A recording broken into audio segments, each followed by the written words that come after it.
बात कर रहे थे अष्टांग निमित्त। मनुष्य के जीवन में 8 अंगों के द्वारा अष्टांग निमित्त ज्ञानी होना चाहिए। कोई आदमी अंग निमित्त से जानता है भविष्य, कोई आदमी स्वर निमित्त से जानता है भविष्य, कोई आदमी भौम निमित्त से जानता है। हर आदमी जो है भौम निमित्त से वास्तु के द्वारा निमित्त जानता है, परंतु सकल ज्योतिष को जानने के लिए 8 अंगों को, 8 वस्तु को जानना बहुत जरूरी है। वो अधूरा ज्ञान कहलाता है, एक ही तरफ भागना। इसलिए मैंने आपको थोड़ा थोड़ा थोड़ा करके जो है सभी प्रकार का ज्ञान दिलाया यार। अभी जो है हम कल बात कर रहे थे, स्वर के बारे में बात कर रहे थे। स्वर के बारे में आपको जो है अष्टांग निमित्त दोबारा याद कर लेना चाहिए। अष्टांग के अनुसार आपको चलना चाहिए, अष्टांग के द्वारा मनुष्य के भवितव्य को जानना चाहिए। अब स्वर निमित्त के बारे में मैंने कल पूर्णतः बहुत कुछ बता दिया था।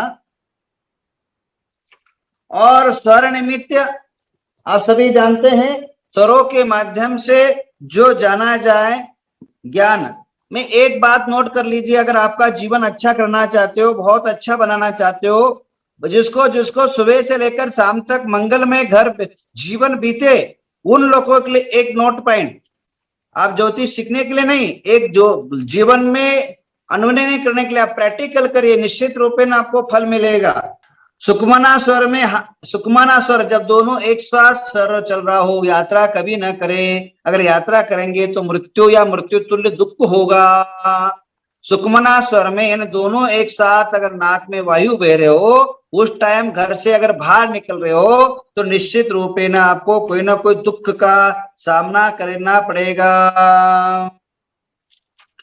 इसलिए जो बहुत बड़ा विशाल इसका ये है, उसका बहुत बड़ा एक पुस्तक है मेरा, जो है सूर्य स्वर करके, सूर्य स्वर करके, ये स्वर विज्ञान करके जो है ये पुस्तक है। इसमें आपको बहुत लंबा, कम से कम जो है इसका बहुत बड़ा विशाल व्याख्या है। मैं जितना हो सका उतना बता दिया। ये 70 पेज की पुस्तक है। आप पीडीएफ वगैरह हो तो मंगा लीजिए और भेज देंगे।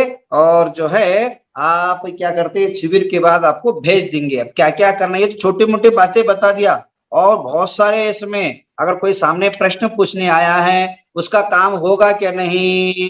अगर कोई आदमी बीमार है, अपने को फोन किया मैं बीमार हूं, वो मरेगा जिएगा, या बीमारी बहुत बड़ी होगी छोटी होगी, ये सारे तमाम बातें स्वर से ही आप कह सकते हो, स्वर से ही बता सकते हो। अगर आदमी को कोई आदमी फोन करा, मैं ऐसा पैसे का दिक्कत आ गया, तो पैसे का दिक्कत आपको फोन किया, आपका कौन सा स्वर चल रहा है कौन सा नहीं चल रहा है, इससे उसका जो है उसके जो भी काम है वो उसको कितना सक्सेस होगा आप बता सकते हो। स्वर में भी छोटा स्वर, दीर्घ स्वर, महास्वर, ऐसे अलग अलग हो जाते हैं। वे सारे चीजें मैं यहाँ बताना मेरे नामुमकिन है, हम क्योंकि समय अभाव है, समय अभाव है और विषय बहुत है, तो आगे बढ़ते हैं। स्वर का यही खत्म करते हैं, स्वर की बातें यही पूर्ण कर देते हैं।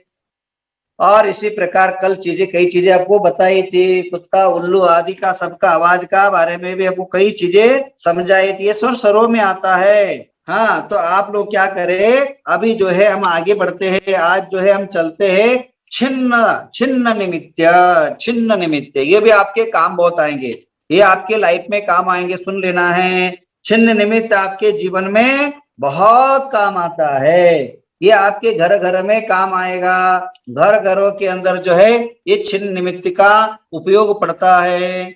छिन्न निमित्त का अर्थ होता है, छिन्न निमित्त का अर्थ होता है जिसके द्वारा छिन्न होने के बाद, चाहे मंदिर छिन्न हो रहा हो, छिन्न मतलब टूट जाना, छिंद छिंद हो जाना, या टूट जाना, या फट जाना, या आग लग जाना, इन चीजों से देख के भविष्य बताना छिन्न निमित्त कहलाता है। आप माला जाप कर रहे हो, माला टूट जाना, दीप लगा रहे हो, दीप बुझ जाना, अगर आप मकान कुछ जो है आप कोई नई वस्तु लेके आए हो, हाथ से गिर जाना, ये इसके बाद जो भविष्य बताया जाए उसको छिन्न निमित्त कहलाता है। अभी देखिए मैं याद दिला रहा हूं, मैं जयपुर में था, आचार्य कुलसागर महाराज का संघ था, बड़ा विशाल संघ था, 50-60 साधु थे। और उस समय आचार्य कुंतु सागर जी महाराज 1008 माला से जाप कर रहे थे। 1008 दाने का माला था, वो जाप कर रहे थे। और जाप करते करते क्या हुआ, जाप पूर्ण हुआ और बाजू में जाप माला रखा। और जप माला रखते ही ऊपर से एक बंदर जो है पेड़ से नीचे कूदा और माला को लेके भागा। और माला लेके भागा, ये सत्य घटना बता रहा हूं, माला लेके भागा और वो मुंह में डाल करके तोड़ तोड़ करके फेंकने लगा। माला को छिन्न छिन्न कर डाला। माला को जयपुर जी की खजानची नशा है ना, नशिया जी में थे संघ। तो उसके बाद ठीक जो है 1.5-2 महीने के बाद संघ अलग अलग हो गया। तो ये सूचनाएं मिल जाती है, ये सूचनाएं जो है आपको पहले ही मिल जाता है। अगर आप कहीं घर में जाप कर रहे हो, जाप करते समय अचानक माला टूट गया, माला टूट गया, कोई नहीं कोई आपके यहाँ घर में टूटेगा या टूटते आपको बजाएगा, यानी महाभारत होगा। तो महिषास और बहू की महाभारत फाइटिंग मजाज से आपको देखना पड़ेगा। आपके घरों में बाप बेटे का युद्ध छुटेगा। या इसी प्रकार जो है मनुष्य के जीवन में निश्चित रूप में कोई न कोई दुर्घटना उस घर में घटेगी। तो माला टूटना सही नहीं।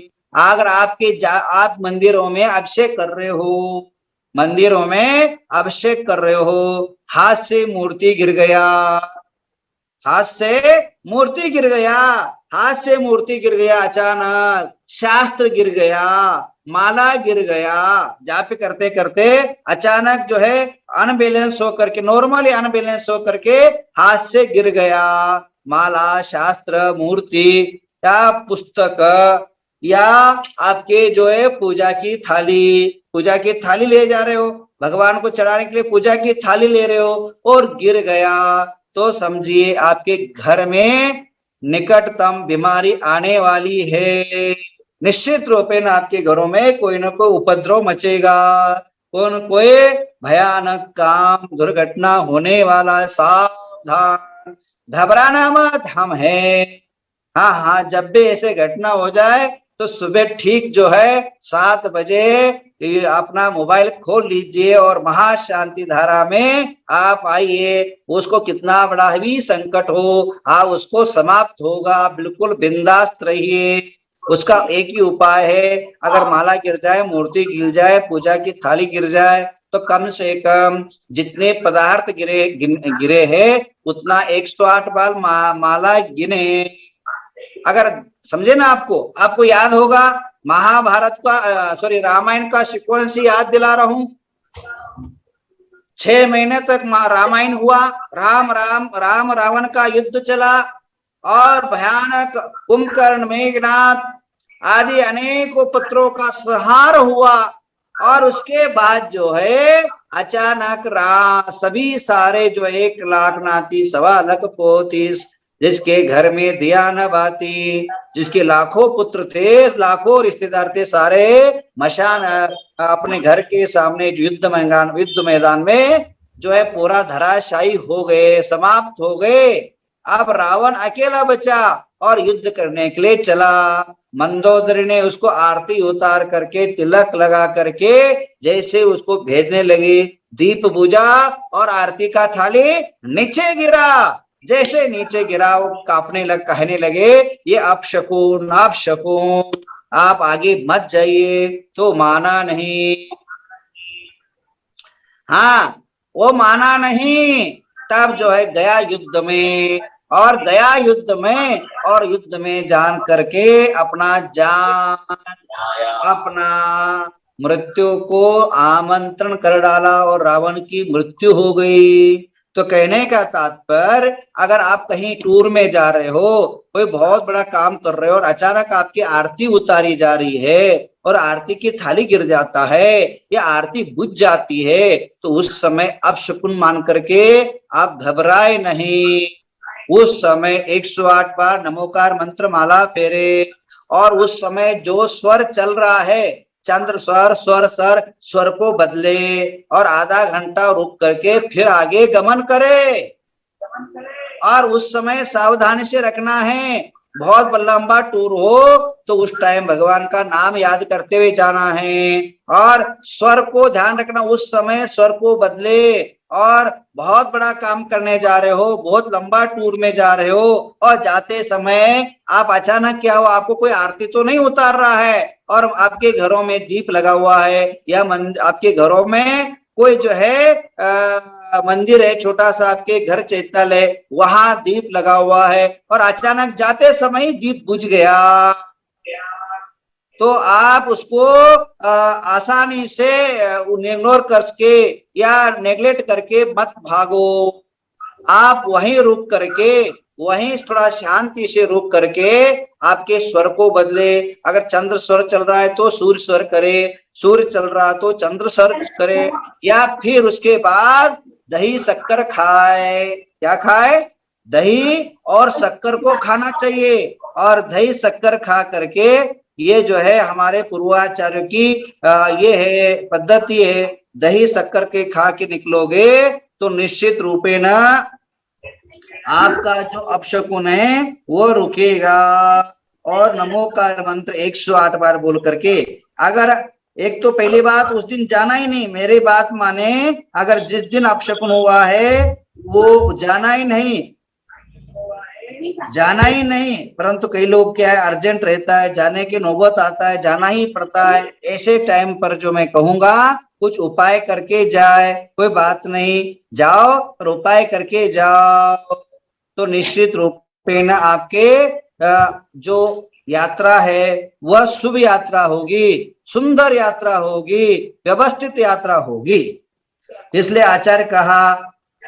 और रही बात, अब आगे आते हैं वस्त्र, जिस वस्त्र को पहनते हैं उसके बारे में मैं कुछ कहूंगा। अभी किसी ने एक नोट भेजा मेरे को कि हमारे हाथ से अगर ये गिर जाए, अष्ट प्रात्यार गिर जाए तो क्या करना, वो भी अपशकुन है।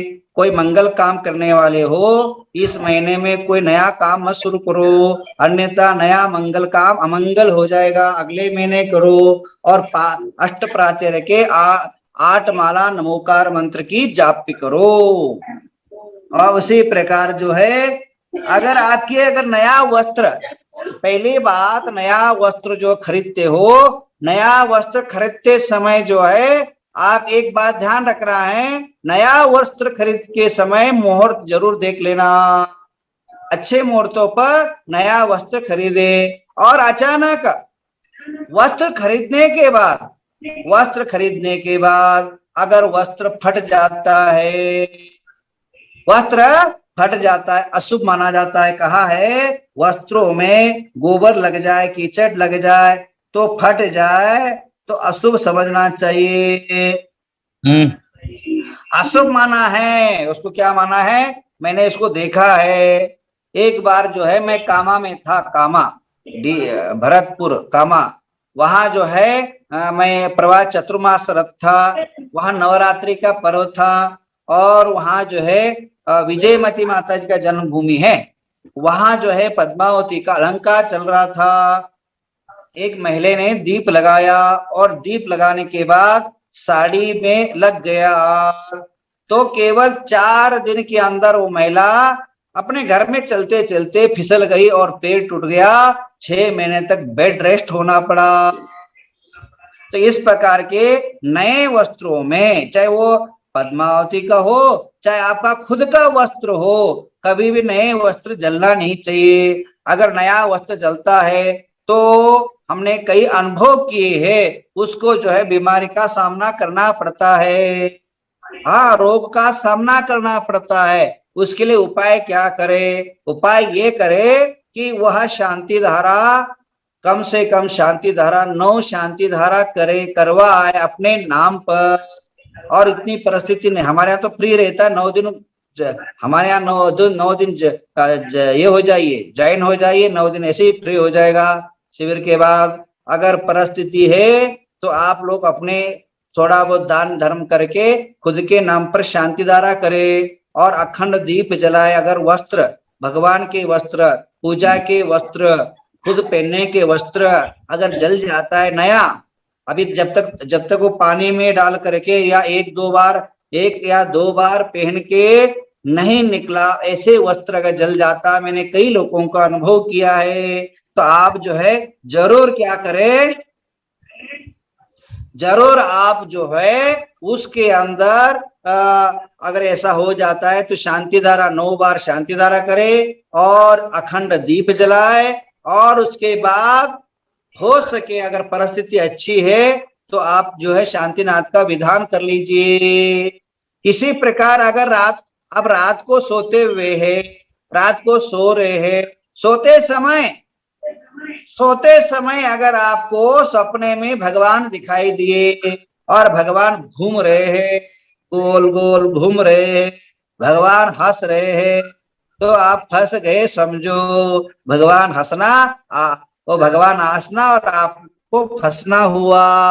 आप जो है भगवान हंस रहे, आपके दुख दरिद्र पर हंस रहे, निश्चित रूप में कोई न कोई आपकी आफत आने वाले है समझिए। आपके जीवन में नए आपत का आमंत्रण हो रहा है समझिए। तो इसलिए रात को सपनों में भगवान हंसना अच्छा नहीं, मूर्ति टूटना अच्छा नहीं, सांप का आपके पास आके जाना अच्छा नहीं, काटना अच्छा है, सांप का काटना अच्छा है। और इसी प्रकार आपको सपने में देखा चंद्रमा सूर्य के अंदर दाग दाग दाग दाग दाग दाग दाग जो है, सपने में चंद्रमा को देखा और काले दाग को देखा चंद्रमा के अंदर, वो भी सपना कैसा होना चाहिए, तीर्थ को देख लो, अरे तीर्थ को देख लो कोई बात नहीं, रात को सपने में तीर्थ देख लो कोई बात नहीं, तीर्थ घूमना नहीं चाहिए, तीर्थों के अंदर ब्लास्ट नहीं होना चाहिए, सपने में तीर्थ जो है फटना नहीं चाहिए, तीर्थ को पहाड़ को गिरते हुए नहीं देखना है, हाँ हेलीकॉप्टर देखना है पर हेलीकॉप्टर को टूटना नहीं, आकाश के अंदर तारे टूटते हुए नहीं देखना। अब जो है कहने का तात्पर्य ये है, अब मैं आपको नोट कर लिए, मेरा टाइम हो चुका है।